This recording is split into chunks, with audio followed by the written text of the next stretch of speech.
मित्रांनो, लग्नानंतर होईलच प्रेम मालिकेच्या पुढील भागात आपल्याला एवढे रंजक ट्विस्ट पाहायला मिळणार की मालिका खूपच रंजक झालेली असणार.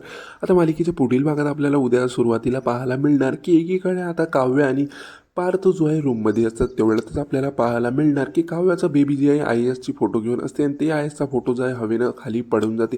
पण इथं हवासुद्धा नसते आणि काव्या म्हणते अचानक असा कसा काय पडला. काव्याला खूपच म्हणजे दुःख व्हायला लागतो आणि घाबराटसुद्धा व्हायला लागतो. तर दुसरीकडे आपल्याला पाहायला मिळणार हे सगळं कारस्थान जे आहे रम्याचं असते. रम्या म्हणते आज फोटो पडला, उद्या तुझं बाळसुद्धा पडणार आहे. आता रम्या जे आहे आता काय करणार हे पाहणं खूपच रंजक ठरणार आहे, कारण की रम्या जे आहे काव्याची अजूनही मागं लागलेली असते. तर दुसरीकडे आपल्याला पाहायला मिळणार असं काही होणार आहे की आता ज्यामुळे जे नंदिनीच्या पायाखालची जमीन जी आहे सरकून जाणार आहे. आता आपल्याला पाहायला मिळणार की आता इथं आर्या जे आहे ओली झालेली असते आणि आर्याचे केस जे आहे आता जीवा पुसून देत असतो. हे सगळं पाहून जे आहे आता नंदिनीला खूपच जे आहे मोठा धक्का बसून जातो. पाहणं आता खूपच रंजक ठरणार आहे. काय